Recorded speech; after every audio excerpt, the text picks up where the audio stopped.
अस्सलाम वालेकुम। पिछले कई सालों से स्मॉग यानी फ़ज़ाई आलूदगी में इजाफा हो रहा है। बरसगीर पाकिस्तान और हिंदुस्तान में नवंबर ता जनवरी स्मॉग में इजाफा देखने में आ रहा है। इससे फ़ज़ा में ज़हरीले असरात बढ़ रहे हैं जो हमारी सेहत के लिए इंतहाई ख़तरनाक है।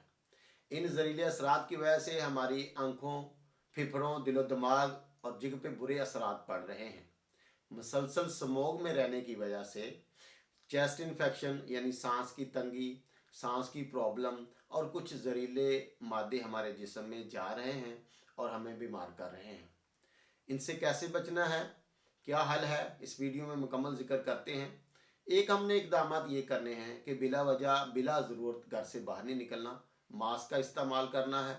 दूसरा, कुछ ऐसी गज़ाओं का हम इस्तेमाल करें जिससे जो फ़ज़ाई आलूदगी के जो असरात हैं वो कम हों। ऐसी गज़ाओं का इंतखाब करें जो हमारी क़ुव्वत मदाफ़ियत को बढ़ाएं, जिस्म में बढ़ी हुई सोजिश को कम करें, फेफड़ों की नालियों को खोलें और हमारे जिगर को डिटॉक्सीफाई करें, जिस्म से गंदे फासिद मादों को निकाल दें ताकि हमारा जिस्म स्मोक के मुज़र सेहत असरात से महफूज रहे। यहाँ हम कुछ ऐसी गज़ाओं का जिक्र करते हैं जिनको इस्तेमाल करने से हम ये फ़वाइद उठा सकते हैं। सबसे पहले मैं जिक्र करता हूँ जी विटामिन ए का।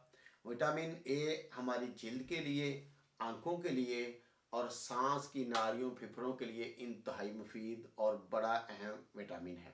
इसको हम अपनी ग़िज़ाओं में शामिल करें तो हम काफ़ी हद तक स्मोक के असरात से महफूज रह सकते हैं। किन चीज़ों में आपको मिलेगा? विटामिन ए आपको गाजर, दूध, अंडे और कलेजी यानी जिगर के अंदर अच्छी मकदार में मिल जाएगा। विटामिन सी वाली ग़िज़ाएँ हमने इस्तेमाल करनी है। विटामिन सी क़ुव्वत मुदाफ़ियत बढ़ाने में बड़ा अहम किरदार अदा करता है, जिसमें बढ़ी हुई सोजिश का भी खात्मा करता है और सांस की तंगी तकलीफ़ हो उसमें भी विटामिन सी बड़ा मददगार है। हमारे जिस्म में एक अच्छा रद्द-ए-अमल बनाता है और इस मौसम में कुदरत ने हमें सिट्रस फूड वाफर मकदार में दिए हैं जो विटामिन सी से भरपूर हैं। आपके पास मौसमी, माल्टा, ग्रेप फ्रूट, किन्नो, इस तरह की बड़ी चीज़ें हैं। अमरूद के अंदर भी है और आजकल आंवले का भी सीज़न है, उसके अंदर भी विटामिन सी बड़ी अच्छी मकदार में है, उसको भी अगर इस्तेमाल किया जाए। इसके अलावा ताज़ा सब्जियों के अंदर भी विटामिन सी होता है। तो इन चीज़ों के इस्तेमाल करने से हम अपनी क़ुव्वत मुदाफ़ियत को बढ़ा सकते हैं। मेगा 3 फैटी एसिड अच्छा है ऐसी सूरत हाल में। सेहतमंद चिकनाई, अच्छी चर्बी होती है, हमारे जिस्म में बढ़ी हुई सोजिश जहाँ भी हो, ओमेगा 3 फैटी एसिड बड़ा अहम किरदार अदा करता है। और फेफड़ों के अंदर सोजिश हो, हमारी सांस की नाली मुतासर हो तो ओमेगा 3 फैटी एसिड बड़ा मददगार साबित हो सकता है। ठंडे पानियों की मछली में होता है ओमेगा 3 फैटी एसिड, ट्राउट मछली में होता है। बहरहाल वो मुश्किल से मिलती है, महंगी बहुत ज़्यादा है। अलसी के अंदर अच्छी मकदार में आपको ओमेगा 3 फैटी एसिड मिलता है। उसको आप हल्का सा भून लें, रोस्ट कर लें और बग़ैर पाउडर बनाए, बग़ैर सफ़ूफ किए उसको आप डायरेक्ट अगर चुपाते हैं तो पूरी तरह आपको ओमेगा 3 फैटी एसिड मिलता है। इसके अलावा अखरोट में बड़ी अच्छी मकदार में ओमेगा 3 फैटी एसिड होता है। 3-4 अखरोट रात को अगर आप पानी में भिगो दें, सुबह खाली पेट इस्तेमाल करें तो ओमेगा 3 फैटी एसिड का ये बेहतरीन ज़रिया है। यहाँ मैं जिक्र करूँगा हल्दी का ग़ज़ा भी है और बहुत बड़ी दुआ भी है। जदीद मेडिकल रिसर्च ने यह बात साबित कर दी है कि हल्दी एंटी कैंसर है, एंटी इन्फ्लेमेटरी है, एंटीऑक्सीडेंट है। बहुत अच्छी और बेहतरीन दुआ है। कामयाबी से लोग इसको इस्तेमाल कर रहे हैं, इससे इस्तेफादा कर रहे हैं। जिसमें कहीं भी सोजिश हो, ख़ासकर फेफड़ों के अंदर अगर सोजिश है, इन्फेक्शन भी हो तो क्योंकि ये एंटीबायोटिक भी है तो इसका इस्तेमाल कीजिए। आपके फेफड़ों की तकलीफ, सांस की तंगी हर लिहाज से बेहतरीन चीज़ है। आप किसी लिहाज से भी इसको इस्तेमाल कर सकते हैं। आप खाने में इसको अजाफी डालकर भी इस्तेमाल कर सकते हैं, सूप बनाते हैं उसमें भी इस्तेमाल कर लीजिए। ज़्यादा लोग दूध में डालकर इस्तेमाल करते हैं। आप आधा टीस्पून दूध के अंदर डालिए और 5 से 7 काली मिर्च का साथ इजाफा कर लीजिए, क्योंकि हल्दी के अंदर जो बुनियादी जुज़ करक्यूमन होता है वो काली मिर्च के अंदर एक जुज़ होता है पेपरिन। ये दोनों का बड़ा अच्छा कॉम्बिनेशन हो जाता है। इससे करक्यूमन अच्छी तरह हजम और जज़ब होता है। स्मोक की वजह से अगर सांस की तंगी हो, एलर्जी हो, आप इन्फेक्शन महसूस कर रहे हो तो आप कुदरती तौर पे एंटीबायोटिक का इस्तेमाल कीजिए। कुदरती एंटीबायोटिक कौन सी है? वो है लहसुन, आपका थोम जिसको हम कहते हैं। उसके अंदर एल्सीन होता है ग़िज़ाई जुज़ जो कुदरती एंटीबायोटिक असरात रखता है। साथ साथ सोजिश को भी कम कर देता है, तो जिस तरह चाहे इस्तेमाल कर लीजिए। बेहतरीन आपके लिए एक दवा भी है, ग़िज़ा भी है। और इस तरह के असरात में सांस की नालियों को साफ़ करना हो, सांस की नालियों के अंदर बलगम जमा होगी हो, कुछ और ज़रात हों, तो अदरक बेहतरीन ग़िज़ा है। आपकी चेस्ट, आपकी फेफड़ों की नालियों को साफ़ करने के लिए बेहतरीन एक लाजवाब चीज़ है। इसका कावा इस्तेमाल कर लीजिए। अज़ाफ़ी तौर पे सालन में, सूप में डाल कर भी इस्तेमाल कर सकते हैं।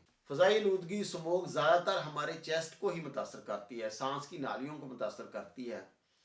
तो यहाँ मैं एक ज़िक्र करूँगा मादनियात का, मिनरल का, वो है मैग्नीशियम। मैग्नीशियम आपके जो चेस्ट के अज़लात हैं, फेफड़ों की नालियाँ हैं, उनको रेस्ट देता है, उनको आराम देता है। तो ये बहुत अच्छी चीज़ है छाती के लिए। इस कंडीशन में जब मामूली सी इन्फेक्शन हो रही हो, सांस की तंगी हो रही हो, सांस लेने में मुश्किल पेश आ रही हो, तो मैग्नीशियम का इस्तेमाल कीजिए। आपको किन चीज़ों में मिल जाएगा? आपको मिलेगा जी बादाम के अंदर, पिस्ते के अंदर और सूरजमुखी के अंदर। यानी कुछ नट्स और बीज का इस्तेमाल करने से आप कुदरती तौर पे मैग्नीशियम हासिल कर सकते हैं। सब्ज़ पत्ते वाली ग़िज़ाएँ हम अगर ज़्यादा इस्तेमाल करते हैं, उनमें ख़ासकर पालक, ब्रोकली और साग का इस्तेमाल करते हैं, तो वो भी काफ़ी हमारे लिए मददगार। आखिर में मैं ज़िक्र करूँगा नाइट्रेट वाली ग़िज़ाओं का। नाइट्रेट वाली ग़िज़ाएँ क्या हैं? नाइट्रेट वाली ग़िज़ाएँ जब हम खाते हैं तो हमारे मुंह के जो मुफीद बैक्टीरिया होते हैं, वो नाइट्रेट को नाइट्राइट में बदल देते हैं। यही नाइट्राइट जब हमारे मैदे और इंतड़ियों में जाता है, तो वहाँ मुफीद बैक्टीरिया इस पर अमल करते हैं, इसको नाइट्रिक ऑक्साइड में बदल लेते हैं। नाइट्रिक ऑक्साइड क्या करता है? हमारे खून की नालियों को खोल देता है, वैसोडाइलेटर है। फेफड़ों की नालियों को भी ये खोल देता है। फेफड़ों की नालियाँ जब खुलती हैं तो आसानी से हवा का इखराज होता है। तो आपको जो तंगी तकलीफ़ हो सांस की, वो काफ़ी हद तक आपको इसमें रिलीफ मिल जाता है। किन ग़िज़ाओं में है नाइट्रेट? आपके साग के अंदर है, आपके चुकंदर के अंदर बहुत अच्छी मकदार में है। अगर आप चुकंदर को अच्छी तरह चबा कर इस्तेमाल करते हैं, चबाकर मैं क्यों कह रहा हूँ? इसलिए कि जब आप उसको अच्छी तरह मुंह में चबाओगे तो आपके मुफीद बैक्टीरिया उस पर अमल करेंगे, तो उसको नाइट्रेट को नाइट्राइट में बदलेंगे। अगर आप जूस पीते हो तो इतना ज़्यादा इफेक्टिव नहीं होगा। चुकंदर को सलाद के तौर पे इस्तेमाल करते हैं तो हमारे सांस की नालियों को खोलने में बड़ी मदद करता है। इन चीज़ों का इस्तेमाल हमारे जिस्म की सफाई भी करेगा, जिस्म से गंदे फासिद मादों को भी निकालेगा। ये जो चीज़ों का जिक्र किया है जो हमारे सांस की नालियों को फ़ायदा पहुंचाएंगी, इसके साथ साथ जिस्म में जो जहरीले असरात होंगे उनका भी खात्मा करेंगे, जिगर को भी डिटॉक्सीफाई करेंगी। तो इनके बहुत फ़ायदे हैं। ये ज़रूरी नहीं है कि इन चीज़ों को एक ही मरतबा या रोज़ाना सबको इस्तेमाल किया जाए। गाहे बगाहे इस मौसम में, स्मोक के दिनों में जब जहरीले असरात फ़ज़ा में ज़्यादा हैं, इन चीज़ों का अजाफी तौर पर हम इस्तेमाल करते रहें ताकि स्मोक के बुरे असरात से बचें। उम्मीद है हमारे लिए ये वीडियो मुफीद साबित होगी। दूसरों तक भी पहुंचा दें ताकि सबका फ़ायदा हो। मिलते हैं इंशाल्लाह नई वीडियो में। जब तक के लिए इजाज़त।